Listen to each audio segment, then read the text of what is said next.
Assalamualaikum warahmatullahi wabarakatuh.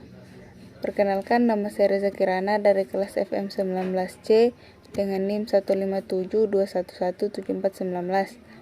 Baiklah, di sini saya akan menyampaikan metode apa yang baik digunakan seseorang sebagai calon investor dalam memilih perusahaan.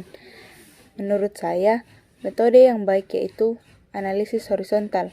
Karena seperti yang diketahui, laporan keuangan dengan analisis horizontal ialah membandingkan kinerja perusahaan dari periode ke periode.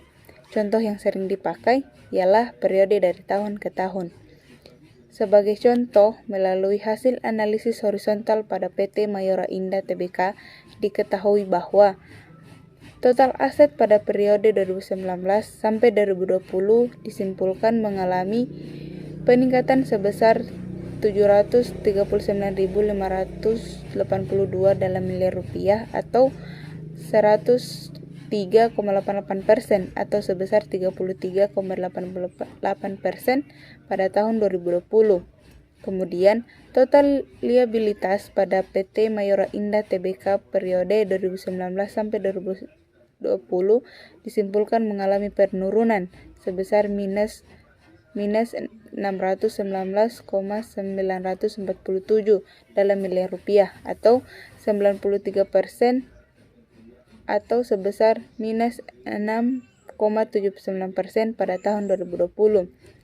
Yang terakhir, total ekuitas pada PT Mayora Indah Tbk periode 2019 sampai 2020 disimpulkan mengalami peningkatan sebesar 1.369.528 dalam miliar rupiah atau 113,72% atau sebesar 13,72% pada tahun 2020.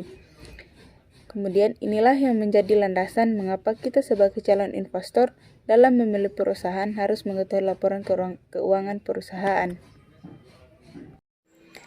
Dengan memahami analisis horizontal ini, maka akan sangat membantu kita sebagai calon investor dalam memilih perusahaan. Kemudian dan dengan analisis tersebut kita dapat melihat pertumbuhan pada perusahaan ini sangatlah baik.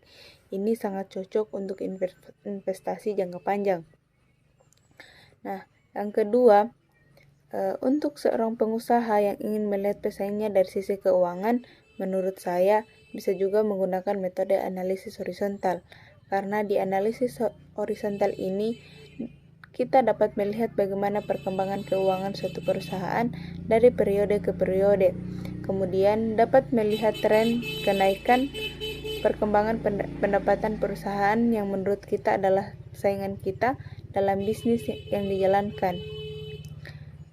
Itulah dari saya, sekian dari saya, lebih dan kurangnya mohon dimaafkan. Billahi fasabil haq, fasabil khairat. Wassalamualaikum warahmatullahi wabarakatuh.